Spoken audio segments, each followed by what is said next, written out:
Been a minute. Alright, so I know it's been a minute since my last tutorial. I've been busy with a lot of things. While I was away, I actually got a placement with Boosie Badass off his newest album. I co-produced Lean On Boosie, so if you haven't listened to it, go give it a listen. It was crazy. I was just laying in bed one day, and my boy Glocky Cheese hit me up. It was like, hey, we got a placement. And I was like, bet. So the starter for that melody actually came out of my weeklies. So if you're not on my weeklies yet, you need to get on it. But on to the video. Today, I'm going to tell you 3 things that you should avoid when you're making pain melodies. So let's just jump straight into it. Alright, so this is the melody I'm going to be using to demonstrate these 3 things.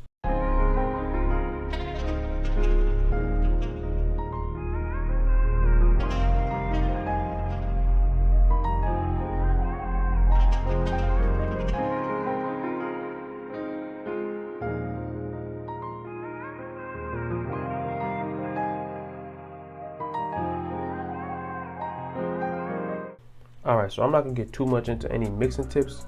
Right now, we're just going to focus on structure and how to actually build the melodies. Alright, so the first thing you want to avoid is overcomplicating your main melody. Here I have 3 basic chords. The last one repeats. I give them a lot of space. There are some movement notes in between, but not too many. And also, the top line is very open. There's not too much going on with it.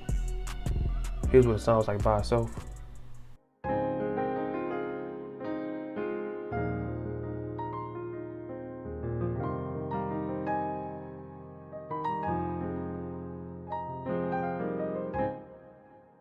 Know how there's a lot of space in between notes, especially on the top line.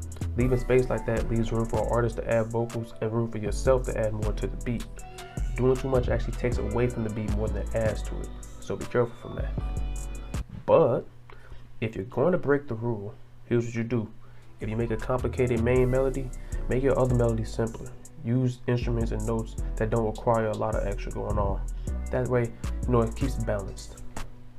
Alright. With that though, move on to number 2. Alright, so the second thing you should avoid is not layering your sounds. So I know pain beats use a lot of pianos, but if you want to make the piano sound really lush and make the beat sound fuller, you should layer with like some type of electric piano, a pad, an organ, something that's to give it a little bit more emotion, a little bit more feel. For this one, I chose to use an electric piano. I gotta expand, that's my go-to, but any of those options work. Here's what the 2 sounds like together.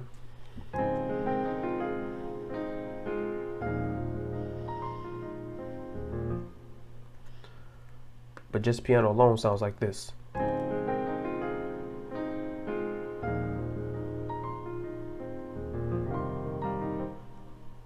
Which isn't bad, but it's definitely more lush when you add something that'll layer it with.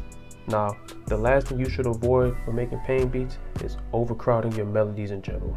You don't want too many elements. You don't need 3 different counter melodies. You don't need a bunch of different vocals. You don't need a million different instruments. It's okay to leave space, and that's actually better and gives you a higher chance of getting the beat placed. For this one, I have 7 different elements. The first 2 is the piano and the E piano, which are layered, a vocal, a sax that plays every once in a while, which is another thing. Don't have all instruments playing all the time.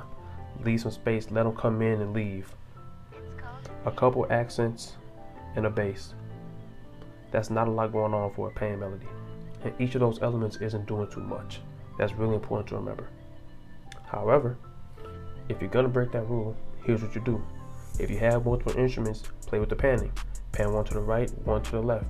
Play with the volume. Make some instruments quieter. Also play with the stereo separation. Make some instruments wider so that they all have their own fit in the mix. The point of this is to say that none of these rules are really ironclad or anything you have to follow. They're good guidelines, and there are ways to break the rule and still make good beats that you can get placed. But I wanted to give you 3 things that you could think about next time you go to make a pain beat. And I hope you learned something today. If you haven't joined my weeklies, you should do that. Like right now, hit the link in the description. Make sure you like, comment, and subscribe, and I'll see you for the next video. Peace.